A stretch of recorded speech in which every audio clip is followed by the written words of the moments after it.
আমি চাই তোমরা সবাই যে কোনো একটা করে দেশকে ভোট দাও, যাতে এই ইভেন্টটা ওই দেশের জন্য আরো শক্ত হয়ে যায়, এবং যতগুলো করে তারা ভোট পাবে তত 10 ফিট করে টার্গেটটা পেছিয়ে আমার যাবে। কান্ট্রি ইসরায়েলের একদম পছন্দ করে হ্যাঁ, অনেকেই পছন্দ করে না তাই। আমরা ওদের পছন্দ করি না।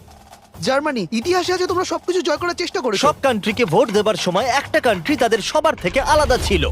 তুমি কাকে ভোট দেবে? ইন্দোনেশিয়া। আমার মনে হয় ইন্দোনেশিয়া সব থেকে বড় বাধা। সত্যি? আমার ইন্দোনেশিয়াকে পছন্দ না। তাহলে এই ইন্দোনেশিয়াকে ভোট দিয়েছে সঙ্গে একটা স্মাইল ফেস। দেখো তোমার এখানে কি হচ্ছে। আগের চ্যালেঞ্জে দারুণ খেলেছে এটা আবার কি? ইন্দোনেশিয়া। তুমি কান্ট্রিটাকে এঁকেছো? আমি যেটা ভেবেছিলাম সেটাই আমি এঁকেছি।